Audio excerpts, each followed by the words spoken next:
সুপ্রিয় শিক্ষার্থী বন্ধুরা, আসসালামু আলাইকুম। Welcome back to today learning school. আপনাদের সকলের মনের মধ্যে একটি প্রশ্ন, বেসরকারি মেডিকেল কলেজের মেধা ও অসচ্ছল কোঠার রেজাল্ট কিভাবে দেখব। আজকে 17 তারিখ। সাধারণ কোঠায় যারা অ্যাপ্লাই করেছেন তারা অনেকে এসএমএস পেয়েছেন। এসএমএস এর মাধ্যমে কিভাবে রেজাল্ট দেখবেন এই বিষয়টি আমি একটি ভিডিওর মাধ্যমে দিয়ে দিয়েছি। এই চ্যানেলে ভিডিও লিস্টে গেলেই দেখতে পারবেন। আর যারা এসএমএস পাননি তাদের জন্য কি প্রক্রিয়া মেনটেন করতে হবে, কি করতে হবে এ বিষয়ে ভিডিও দেওয়া হয়েছে। আপনারা এই ভিডিওটি দেখে নেবেন আমার চ্যানেল থেকে। এখন কথা হচ্ছে মেধা ও অসচ্ছল কোঠার রেজাল্ট কিভাবে দেখবো। আজকে 17 তারিখে যারা সাধারণ কোঠায় অ্যাপ্লাই করেছেন, কারা কারা চান্স পেয়েছেন, কোন মেডিকেল কলেজে চান্স পেয়েছেন, এসএমএস এর মাধ্যমে কিন্তু জানতে পেরেছেন। অনেকে আছে আবার এসএমএস এর মাধ্যমে দেখছেন। কিভাবে এসএমএস এর মাধ্যমে রেজাল্ট দেখবেন এই বিষয়ে ভিডিও দেওয়া হয়েছে। যারা রেজাল্ট দেখতে পাচ্ছেন না অবশ্যই কমেন্ট সেকশনে জানিয়ে দিবেন, সর্বোচ্চ সহযোগিতা করার চেষ্টা করব। এরপর আসি মেন কোথায়, যে বেসরকারি মেডিকেল কলেজের মেধা ও অসচ্ছল কোঠার রেজাল্ট কিভাবে দেখবেন। যারা এই চ্যানেলটিতে প্রথম, অবশ্যই চ্যানেলটি সাবস্ক্রাইব করে পাশে থাকা বেল বাটনে ক্লিক করতে ভুলবেন না, কারণ এই সকল ভিডিও আপনাদের জন্যই তৈরি করা হচ্ছে। আর এই ভিডিওগুলো তৈরি করার জন্য আপনার একটি সাবস্ক্রাইব আমাকে ভিডিও তৈরি করতে উৎসাহ যোগাবে। তো চলুন কথা না বাড়িয়ে শুরু করা যাক। অনেকের মনের মধ্যে একটি প্রশ্ন, আজকে তো আমরা কোনো রেজাল্ট পাইনি, তাহলে কি মেধা ও অসচ্ছল কোঠার কোনো রেজাল্ট দেবে না? অবশ্যই রেজাল্ট দেবে। নেক্সট স্লাইডে যদি আমরা যাই, আপনাদের ফোন নাম্বারে এসএমএস পাবেন। ক্লিয়ার হয়েছেন এই বিষয়টি আশা করি। যারা মেধা ও অসচ্ছল কোঠার জন্য অ্যাপ্লাই করেছেন তাদের ফোন নাম্বারে এসএমএস এর মাধ্যমে রেজাল্ট পাবেন। এখন কথা হচ্ছে কিভাবে, কবে নাগাদ এই এসএমএস পাবেন।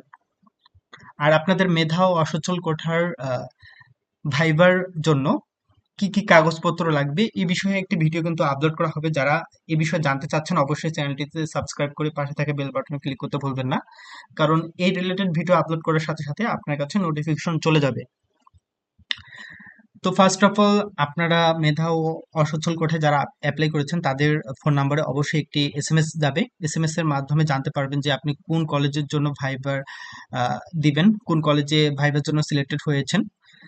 ঠিক আছে, এখন কথা হচ্ছে এসএমএসটি আপনি পাবেন কোন তারিখে। সবাই এখন জিজ্ঞেস করতে পারেন যে এসএমএসটি তাহলে আমি পাবো কখন।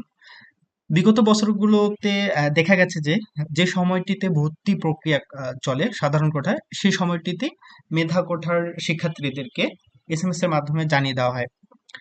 সো যারা মেধা ও অসচ্ছল কোঠায় অ্যাপ্লাই করেছেন তাদের এসএমএস গুলো আশা করি 3 এপ্রিল থেকে 12ই এপ্রিলের মধ্যে চলমান থাকবে। 3 এপ্রিল থেকে 12 এপ্রিলের মধ্যে আপনারা এসএমএস পাবেন।